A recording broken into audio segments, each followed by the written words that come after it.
ಸಾರ್ಥಕತೆ ಕಾರ್ಯಕ್ರಮ. ಈ ಕಾರ್ಯಕ್ರಮದ ದಿವ್ಯ ಸಾನ್ನಿಧ್ಯ ವಹಿಸಿರ್ತಕ್ಕಂಥ ಎಲ್ಲ ಧರ್ಮಗಳ ಗುರುಗಳೇ, ನೀವು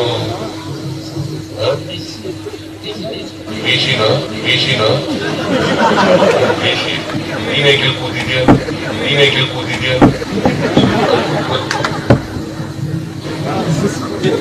ಸ್ವಾಮೀಜಿಗಳು ಪಕ್ಕದಲ್ಲಿ ಕೂತ್ಕೊಂಡಿದ್ದೀವಿ.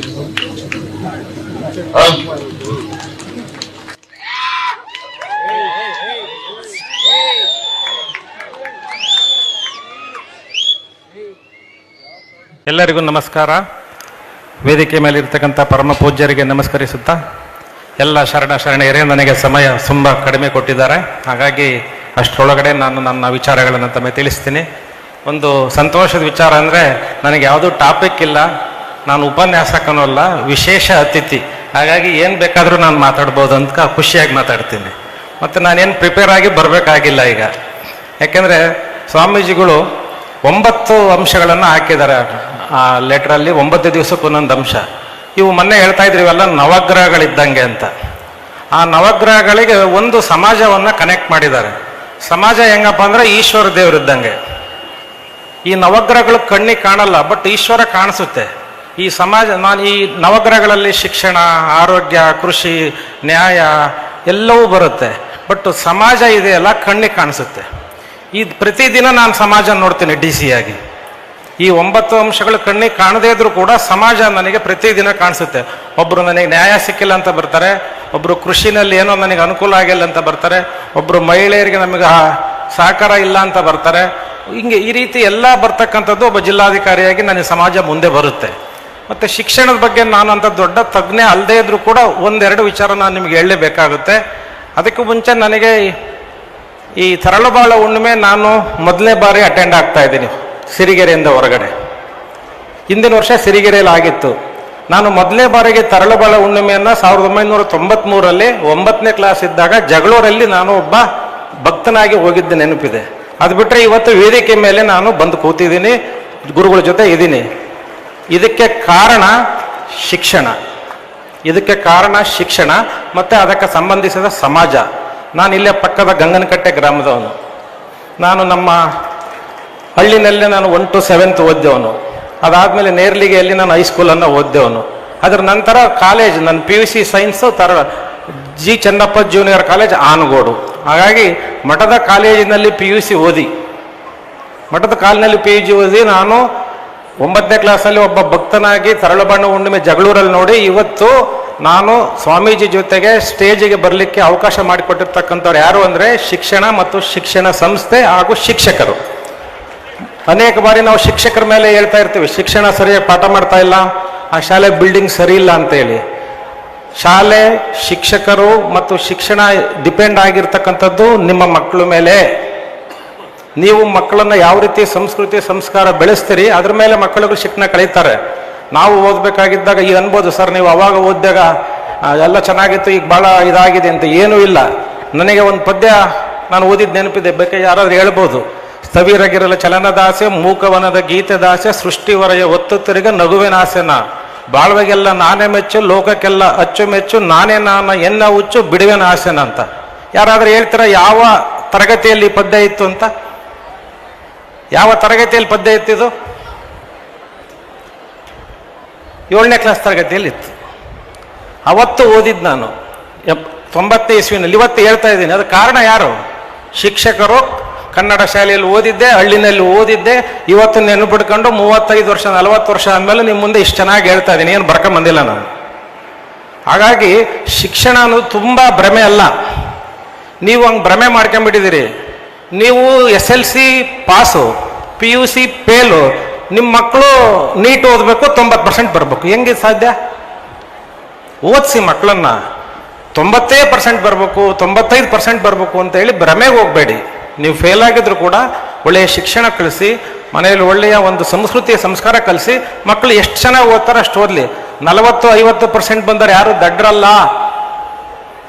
40-50% ಯಾರು ದಡ್ರಲ್ಲ. ನನ್ನ ಹತ್ರ ಬರ್ತಾ ಇರ್ತಾರೆ ಭಾಳ ಜನ. ನಾನು ಒಂದು ಸಣ್ಣ ಉದಾಹರಣೆ ಹೇಳ್ತೀನಿ. ನಮ್ಮ ಗುರುಗಳು ಭರಮಸಾಗರದಂಥ ಒಬ್ಬ ಭಕ್ತರ ಮನೆಗೆ ಬರ್ತಾರೆ. ಬಂದಾಗ ಅವರು ಯಜಮಾನ್ರು ಹೇಳ್ತಾರೆ, ಎಷ್ಟು ಜನ ಮಕ್ಕಳು ಅಂತ ಸ್ವಾಮೀಜಿಗಳು ಕೇಳಿದಾಗ 3 ಜನ ಮಕ್ಕಳು. ಏನು ಮಾಡ್ತಾ ಇದ್ದಾರೆ?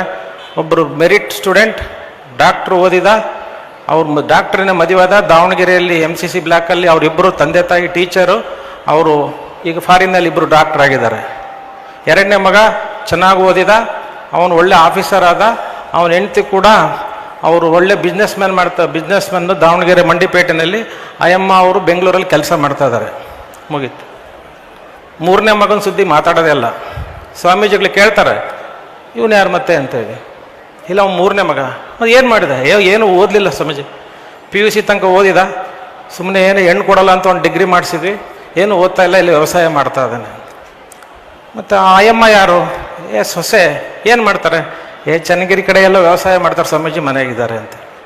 ನಮ್ಮ ಮನಸ್ಥಿತಿ ಹೆಂಗಿದೆ ನೋಡಿ. ಡಾಕ್ಟ್ರು ಅವರ ಟೀಚರು, ಅವ್ರದ್ದು ಹೇಳ್ತಾ ಇದೀವಿ, ಅವ್ರ ಟೀಚರ್ದು ತಂದೆ ತಾಯಿ ಅಂತ.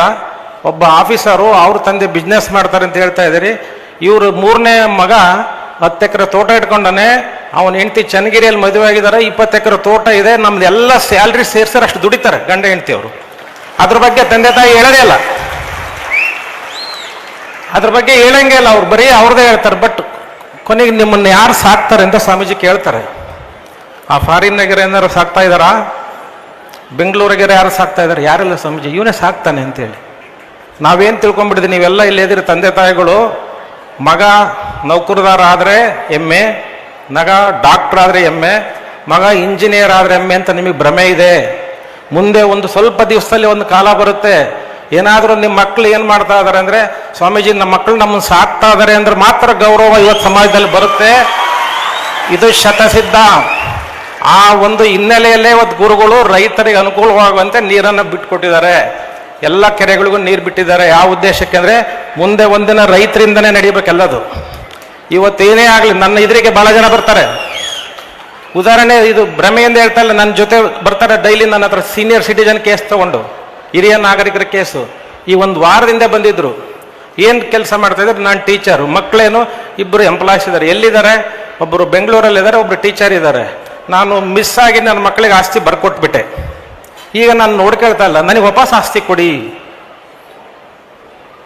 ಕೇಳಿದೆ ನಾನು, ಯಾಕೆ ವಾಪಸ್ ಆಸ್ತಿ? ಇಲ್ಲ, ನನ್ನ ಮಕ್ಕಳ ಮೇಲೆ ನಂಬಿಕೆ ಇತ್ತು ಸರ್, ನಾನು ಟೀಚರ್ ಅಲ್ಲ, ಪೆನ್ಷನ್ ಬರ್ತಾ ಇತ್ತು, ಕೊಟ್ಬಿಟ್ಟಿದ್ದೀನಿ, ಈಗ ತುಂಬ ಕಷ್ಟ ಆಗ್ತಾ ಇದೆ, ವಾಪಸ್ ಆಸ್ತಿ ಕೊಡಿ ಅಂತ. ಇಂಥವು ದಿನೇ ನನಗೆ ಕೆಲಸ ಬರ್ತಾ ಇದ್ದಾವೆ. ಈಗ 1 ವರ್ಷ 6 ತಿಂಗಳಾಯ್ತು ನಾನು ಜಿಲ್ಲಾಧಿಕಾರಿ ಆಗಲಿ, ಒಂದು ಕೇಸು ರೈತರ ಕೇಸ್ ಬಂದಿಲ್ಲ. ನನ್ನ ಮಗ ರೈತ ಇದ್ದಾನೆ, ನನಗೆ ಆಸ್ತಿ ಕೊಡ್ತಾ ಇಲ್ಲ, ನಾನು ಸಾಕ್ತಾ ಇಲ್ಲ ಅಂತ ಒಂದು ಕೇಸು ಬಂದಿಲ್ಲ. ಇದ್ರ ಯಾವುದೋ ಒಗ್ಗಳಿಕೆಗೆ ಹೇಳೋದಿಲ್ಲ. ನಾನು ಇಲ್ಲಿ ಹಳ್ಳಿಯಿಂದ ಬಂದಿರತಕ್ಕಂಥನು, ನಾನು ಕೂಡ ನಂದು ಹೊಲ ಇದೆ, ತರಕಾರಿ ಬೆಳಿತೀನಿ, ಅಡಿಕೆ ಬೆಳಿತೀನಿ, ಇಲ್ಲೇ ಕಾಲೇಜಲ್ಲಿ ಓದಿದ್ದೀನಿ, ಮಠದ ಋಣದಲ್ಲಿದ್ದೀನಿ. ಹಾಗಾಗಿ ಹೇಳ್ತಾ ಇದ್ದೀನಿ, ಇವತ್ತು ಸಂಸ್ಕೃತಿ ಸಂಸ್ಕಾರಗಳನ್ನು ತಂದೆ ತಾಯಿಗಳು ತಿಳಿಬೇಕು. 95% ಅಲ್ಲ, 100% ಅಲ್ಲ, ಬರೀ ನೀಟ್ ಅಲ್ಲ, IAS ಅಧಿಕಾರಿ ಅಲ್ಲ ಇಂಪಾರ್ಟೆಂಟು. ನಿಮ್ಮ ಮಕ್ಕಳು ಉತ್ತಮ ನಾಗರಿಕರಾಗಬೇಕು. ಆ ನಾಗರಿಕರಾಗಿ ಏನು ಬೇಕು? ಇಂತಹ ಒಂದು ಸಭೆ ಸಮಾರಂಭಗಳು, ಒಳ್ಳೊಳ್ಳೆಯ ಆಧ್ಯಾತ್ಮಿಕ ಚಿಂತನೆಗಳನ್ನು ಮಕ್ಕಳಲ್ಲಿ ತುಂಬಿ, ಅವಾಗ ನಿಮಗೆ ಒಳ್ಳೆಯದಾಗುತ್ತೆ ಅಂತ ಹೇಳ್ತಾ ಒಂದು ಸಣ್ಣ ಕಥೆಯನ್ನು ಹೇಳಿ ನಾನು ಮುಗಿಸ್ತೇನೆ. ಒಂದು ಸ್ವಾಮೀಜಿಗಳ ಒಂದು ಮಠದಲ್ಲಿ ಅನೇಕ ಜನ ಭಕ್ತರಿರ್ತಾರೆ. ಆ ಭಕ್ತರಲ್ಲಿ ಒಳ್ಳೆಯವರು ಇರ್ತಾರೆ, ಕೆಟ್ಟವರು ಇರ್ತಾರೆ. ಒಬ್ಬ ತುಂಬ ದಡ್ಡ ರಾಮ ಅಂತ ಭಕ್ತ. ಅವನು ಸ್ವಾಮೀಜಿಗಳು ನೋಡಿ ಅವನಿಗೆ ಏನು ಕಲಿಸಿದ್ರು ಕಲಿಯಲ್ಲ. ಕೊನೆಗೆ ಒಂದು ಜನ ಸಿಟ್ಟು ಬಂದು, ಏ ರಾಮ, ತಲೆ ಬುದ್ಧಿ ಇದೆಯೇನೋ, ಕತೆ ಹೊಡ್ಕೊಂಡು ಹೋಗಿ, ನೀನು ಕತೆ ಕಾಯ ಹೋಗು ಅಂತ ಕಳಿಸ್ಬಿಡ್ತಾರೆ. ನೀನು ಮತ್ತೆ ಬರ್ಕೊಡ್ದು, ಕತೆ ಹೊಡ್ಕೊಂಡು ಹೋಗು ಅಂತೇಳಿ. ಆ ಕತ್ತೆ ಹೊಡ್ಕೊಂಡು ಹೋಗ್ತಾನೆ ಅವನು. ಸುಮ್ಮನೆ ಹೋಗಿ ಮುಂದೆ ಎಲ್ಲೋ ಒಂದು ಊರಲ್ಲಿ ಹೋಗಿ ಕತ್ತೆನ ಮೇಯಿಸ್ತಾನೆ, ನೀರು ಕುಡಿಸ್ತಾನೆ. ಸ್ವಾಮೀಜಿಗಳು ಬೈದ್ಬಿಟ್ರು, ಕತ್ತೆ ಹೊಡ್ಕೊಂಡು ಹೋಗು ಅಂತ ಹೇಳಿದ್ದಾರೆ. ಹೊಡ್ಕೊಂಡು ಬಂದಿದ್ದೀನಿ ಅಂತ ಹೇಳಿರ್ತಾನೆ. ಸುಮಾರು 2-3 ವರ್ಷ ಆಗುತ್ತೆ, ಕತ್ತೆ ಸಾಯುತ್ತೆ. ಕತ್ತೆ ಸತ್ತ ಮೇಲೆ ಅದನ್ನು ಮತ್ತೆ ಸ್ವಾಮೀಜಿಗಳು ಹೇಳಿದ್ದಾರೆ, ಕತ್ತೆ ಹೊಡ್ಕೊಂಡು ಹೋಗುವಂತ. ಅವ್ರ ಆದೇಶ ಪಾಲನೆ ಮಾಡಲೇಬೇಕು. ಕತ್ತೆಗೆ ನೀರು ಆಹಾರ ಎಲ್ಲ ಕೊಟ್ಟಿದ್ದೀನಿ. ಸತ್ತಾಗ ಅದನ್ನು ಗುಂಡಿ ಮುಚ್ಚಿ ಅದ ಮೇಲೆಲ್ಲ ಒಂದು ಮಣ್ಣು ಹಾಕಿ ಅದನ್ನು ಸುತ್ತರಿತ ನಿಮಗೆ ಕೈ ಮುಗಿದು. ಯಾಕಂದರೆ ಸ್ವಾಮೀಜಿ ಆದೇಶ ಇದೆ, ಗುರುಗಳ ಆದೇಶ ಇದೆ, ನಾನು ಅದನ್ನು ಸರಿಯಾಗಿ ನೋಡ್ಕೋಬೇಕು ಅಂತ. ಜನ ಎಲ್ಲ ನೋಡ್ತಾರೆ, ಬರ್ತಾರೆ, ಏನೋ ಸುತ್ತರಿತಾ ಇದ್ದಾನೆ ಸಮಾಧಿ ಮುಂದೆ ಅಂತ ಹೇಳ್ತಾರೆ. ಅವನು ಮೊದಲಿಗೆ ದಡ್ಡ, ಜಾಸ್ತಿ ಮಾತಾಡೋದಿಲ್ಲ. ಬಂದವರಿಗೆಲ್ಲ ಕೈ ಮುಗಿತಾನೆ. ಅಲ್ಲೆಲ್ಲ ಜನ ಸೇರ್ತಾರೆ. ಒಳ್ಳೆಯ ಅದರಿಂದ ಅನುಕೂಲ ಆಗುತ್ತೆ ಅಂತೇಳಿ ದೊಡ್ಡ ಮಠ ಕಟ್ತಾರೆ. ಇವನ್ನೆಲ್ಲ ಮಾಡಿ ಕೊನೆಗೆ ಬಂದು ಭಕ್ತರಿಗೆ ತೀರ್ಥ ಕೊಡ್ತಾನೆ. ಅದಕ್ಕೆ ರಾಮ ಪ್ಲಸ್ ತೀರ್ಥ ರಾಮತೀರ್ಥ, ಎಲ್ಲರೂ ಏನಂತಾರೆ ರಾಮತೀರ್ಥ ಸ್ವಾಮಿಗಳು ರಾಮತೀರ್ಥ ಸ್ವಾಮಿಗಳು ಅಂತ. ಮಾತಾಡಲ್ಲ, ಬರೀ ತೀರ್ಥ ಕೊಡ್ತಾನೆ. ದೊಡ್ಡದು ಸಂಸ್ಥಾನ ಬೆಳೆಯುತ್ತೆ, ಸಾಕಷ್ಟು ಜನ ಬರ್ತಾರೆ, ಲಕ್ಷಾಂತರ ಜನ ಊಟ ಮಾಡ್ತಾರೆ, ಲಕ್ಷಾಂತರ ಜನ ಹೋಗ್ತಾರೆ. ಮುಂದಿನ ಅದೇ ಸ್ವಾಮಿಗಳು ದಾರಿನಲ್ಲಿ ಹೋಗ್ಬೇಕಾದ್ರೆ ನೋಡ್ತಾರೆ, ಹಿಂಗೆ ಹೈವೇನಲ್ಲಿ ಏನೋ ಭಾಳ ಜನ ಇದೆಯಲ್ಲ, ಹೋಗೋಣ ಬನ್ನಿ ಅಂತ. ಬಂದಾಗ ಎಲ್ಲ ಜನ ನೋಡ್ತಾ ಇರ್ತಾರೆ, ಏನಿದು, ಏನು ಸಮಾಧಿ ಸಮಾಧಿ, ಯಾರೋ ಪುಣ್ಯಾತ್ಮರ ಸಮಾಧಿ, ಇಲ್ಲಿ ಬಂದರೆ ಎಲ್ಲ ಕೆಲಸ ಆಗುತ್ತೆ, ಅದಕ್ಕೆ ಎಲ್ಲ ಭಕ್ತಿ ಇದೆ ಅಂತ. ಅಲ್ಲಿ ಏನು ಸ್ವಾಮೀಜಿ ರಾಮತೀರ್ಥ ಇರ್ತಾರೆ, ಇಮಿಡಿಯೇಟ್ ಓಡ್ ಬಂದು ಸ್ವಾಮೀಜಿಗಳು ಪಾದಕ್ಕೆ ನಮಸ್ಕಾರ ಮಾಡ್ತಾನೆ. ಎಲ್ಲರೂ ಜನ ಶಾಕ್ ಆಗ್ತಾರೆ, ಲಕ್ಷಾಂತರ ಜನ, ಏನಪ್ಪ ನಾವೆಲ್ಲ ಇಲ್ಲಿ ನಮಸ್ಕಾರ ಮಾಡ್ತೀವಿ, ಇವ್ರು ನಮಸ್ಕಾರ ಮಾಡ್ತಾ ಇದ್ದಾರೆ ಅಂತ. ಅವ ನಮಸ್ಕಾರ ಮಾಡಿ, ಸ್ವಾಮೀಜಿ ನಾನು ನೀವು ಬೈದಿದ್ರಲ್ಲ, ಕತ್ತೆ ಹೊಡ್ಕೊಂಡು ಕತ್ತೆ ಯಾಕೆ ಹೋಗ ನೀವು ಬುದ್ಧಿಯಾಗಿಲ್ಲ ಅಂತ, ಅವನು ನಮ್ಗೆ ಬಂದಿದ್ದು, ಮತ್ತು ನೀವು ಹೇಳಿದ್ರಿ ನಾನು ಹೊಡ್ಕೊಂಬಂದೆ, ಅದು ಸತ್ತೋಯ್ತು, ಯಾರೋ ಸಮಾಧಿ ಮಾಡಿದ್ರು, ನಾನು ಸ್ವಾಮಿ ಮಾಡಿದರೆ, ನಾನು ಸ್ವಾಮಿ ಅಲ್ಲ ನಿಮ್ಮ ಶಿಷ್ಯ ಅಂತ. ಇಂತಹ ಅನೇಕ ಶಿಷ್ಯರು ಹಿರಿಯ ಜಗದ್ಗುರುಗಳ ಕೈಯಲ್ಲಿ ಆಗಿ ಇವತ್ತು ಕೋಟ್ಯಾಧೀಶ್ವರರಾಗಿದ್ದಾರೆ, ಬಿಸ್ನೆಸ್ ಮನ್ ಆಗಿದ್ದಾರೆ, ರಾಜಕೀಯ ಆಗಿದ್ದಾರೆ, ಅನೇಕ ಜನ ನನ್ನಂಥ ಅಧಿಕಾರಿಗಳಾಗಿದ್ದಾರೆ. ಇದು ಹಿರಿಯ ಜಗದ್ಗುರುಗಳ ಕೈಯಲ್ಲಿ ಆದಂಥ ಎಲ್ಲ ಜನ. ಅವಾಗ ಅದರಲ್ಲಿ ಏನು ಅರ್ಥ ಬರುತ್ತೆ ಅಂದರೆ, ಆ ಭಕ್ತ ದಡ್ಡ ಆಗಿದ್ರು ಕೂಡ ಅವನಿಗೆ ಗುರುಗಳ ಆದೇಶ ಪಾಲನೆ ಮಾಡ್ತಾನೆ. ಅವ್ರು ಕೊಟ್ಟಿರ್ತಕ್ಕಂಥ ಒಂದು ವಸ್ತುವಿನ ಮೇಲೆ ಪ್ರೀತಿ ಅಂತಃಕರಣೆ ಇರುತ್ತೆ, ಗುರುಗಳು ಹೇಳಿದ್ದ ಮಾತಿನಲ್ಲಿ ವಿಶ್ವಾಸ ಇರುತ್ತೆ, ಮತ್ತು ಅಲ್ಲಿ ಅದನ್ನು ಗೌರವಯುತವಾಗಿ ಒಂದು ಸಂಸ್ಕಾರ ಮಾಡ್ತಾನೆ ಕತ್ತೆಗೆ, ಮತ್ತು ಬಂದ ಜನಕ್ಕೆಲ್ಲ ಒಂದು ಒಳ್ಳೆಯ ಪ್ರೀತಿಯನ್ನು ಮಾಡ್ತಾನೆ. ಇಷ್ಟೆಲ್ಲ ಮಾಡಿದ್ರು ಕೂಡ ಅವನಿಗೆ ಅಹಂಕಾರ ಬರೋದಿಲ್ಲ. ಕೊನೆಗೆ ಗುರುಗಳು ಬಂದಾಗ ಅವ್ರಿಗೆ ನಮಸ್ಕಾರ ಮಾಡಿ, ನಾನು ನಿಮ್ಮ ಶಿಷ್ಯ, ಕತ್ತೆಕಾಯಿ ಅಂತ ಹೇಳಿದ್ರಲ್ಲ ಆ ಶಿಷ್ಯ ಅಂತ ಹೇಳ್ತಾನೆ. ಅಂತಹ ಒಂದು ಅನೇಕ ಶಿಷ್ಯರನ್ನು, ಅನೇಕ ಜನಗಳನ್ನು ಶ್ರೀಮಠ ಇವತ್ತು ಬೆಳೆಸಿದೆ. ನೂರಾರು ವರ್ಷಗಳಿಂದ ಇತಿಹಾಸದಲ್ಲಿ ಈ ಒಂದು ಕೆಲಸವನ್ನು ಮಾಡಿದೆ. ಆ ಮಠದಲ್ಲಿ ನಾವು ಕೂಡ ಓದಿದ್ದೀವಿ ಅನ್ನೋದು ನಮಗೆ ತುಂಬ ಹೆಗ್ಗಳಿಕೆ ಇದೆ. ಅದಕ್ಕಾಗಿ ನಾವು ಯಾವತ್ತೂ ಕೂಡ ಮಠಕ್ಕೆ ಚಿರಋಣಿಯಾಗಿರ್ತೇವೆ. ಮುಂದುವರೆದು ತಾವೆಲ್ಲರೂ ಕೂಡ ಈ ರೀತಿಯ ಒಂದು ಸಭೆ ಸಮಾರಂಭಗಳಿಗೆ ಬಂದಿದ್ದೀರಿ. ತಮ್ಮ ಜೀವನದಲ್ಲಿ ನೆಮ್ಮದಿ ಇರಲೇಬೇಕು ಅಂದರೆ ಎರಡು ಮಾತ್ರ ನೆಮ್ಮದಿ ಇಟ್ಕೊಳ್ಳಿ. ಈ ಎಲ್ಲ ಶಿಕ್ಷಣ, ಆರೋಗ್ಯ ಏನಿದೆವಲ್ಲ ಇವೆಲ್ಲ ಹೊರಗಿನವು, ಒಳಗಿನವು ಭಾಳಷ್ಟಿದೆ, ಎರಡು. ಆ ಎರಡನ್ನು ನೀವು ಮನದಲ್ಲಿ ನೀವು ಮಾಡ್ಕೊಂಡ್ರೆ ನಿಮ್ಮ ಜೀವನ ಸಾರ್ಥಕವಾಗುತ್ತೆ. ಒಂದನೇದಾಗಿ, ಯಾವ ಮನೆಯಲ್ಲಿ ಗಂಡು ಮಕ್ಕಳು ಕೆಟ್ಟ ಚಟ ಮಾಡಬಾರ್ದು. ಒಂದು ಮಾಡಿದರೆ 50% ನಿಮ್ಮ ಫ್ಯಾಮಿಲಿ ಸೇಫ್. ಎರಡನೇದು, ಮನೆಯಲ್ಲಿ ಅತ್ತೆಯೇ ಯಜಮಾನಿಕೆ ಮಾಡಬೇಕು. ಒಂದು ವೇಳೆ ಅತ್ತೆಗೆ ವಯಸ್ಸಾಗಿದ್ದರೆ ಸೊಸೆ ಯಜಮಾನಿಕೆ ಮಾಡಬೇಕು. ಯಾವುದೇ ಕಾರಣಕ್ಕೂ ಮನೆ ಮಗಳು ಯಜಮಾನಿಕೆ ಮಾಡಬಾರ್ದು. ಮನೆ ಮಗಳು ಯಜಮಾನಿಕೆ ಯಾವಾಗ ಮಾಡ್ತಾರೆ, ಅವತ್ತು ನಿಮಗೆ ಮನೆಯಲ್ಲಿ ಸಂಪೂರ್ಣವಾಗಿ ಸಂಸಾರ ಹಾಳು. ಈಗೇನು ಡಾಕ್ಟರ್ ಹೇಳಿದಾರಲ್ಲ, ಕಣ್ಣು ಹೋಗ್ತವೆ, ಕಿವಿ ಹೋಗ್ತವೆ, BP, ಶುಗರು ಏನು ಬರಬಾರ್ದು ಎಲ್ಲ ಬರುತ್ತೆ. ನೀವು ಯೋಚನೆ ಮಾಡಿ, ಇಲ್ಲೆಲ್ಲ ಹೆಣ್ಮಕ್ಳಿದ್ದೀರಿ, ಯಾವ ಮನೆಯಲ್ಲಿ ಅತ್ತೆ ಅಥವಾ ಸೊಸೆಯವರು ಯಜಮಾನಿಕೆ ಮಾಡ್ತಾ ಇದ್ದಾರೆ ಆ ಮನೆಗಳು ಬಹಳ ಸಂತೋಷವಾಗಿದ್ದಾವೆ, ಸದೃಢವಾಗಿದ್ದಾವೆ ಆರ್ಥಿಕವಾಗಿ. ಯಾವ ಮನೆಯಲ್ಲಿ ಕೊಟ್ಟು ಮಗಳು ಬಂದು ಯಜಮಾನಿಕೆ ಮಾಡ್ತಾಳೆ ಆ ಮನೆ ಯಾವತ್ತೂ ಕೂಡ ನೆಮ್ಮದಿಯಾಗಿರೋದಿಲ್ಲ ಅಂತ ಹೇಳ್ತಾ, ನನಗೆ ಅವಕಾಶ ಕಡಿಮೆ ಇರೋದ್ರಿಂದ ಹೆಚ್ಚಿನ ಮಾಹಿತಿಯನ್ನು ಮತ್ತೊಂದು ಸಲ ತಮ್ಮ ಜೊತೆ ಸಿಕ್ಕಾಗ ನಾನು ಮಾತಾಡ್ತೀನಿ ಅಂತ ಹೇಳ್ತಾ, ಎಲ್ಲರಿಗೂ ಒಳ್ಳೆಯದಾಗಿ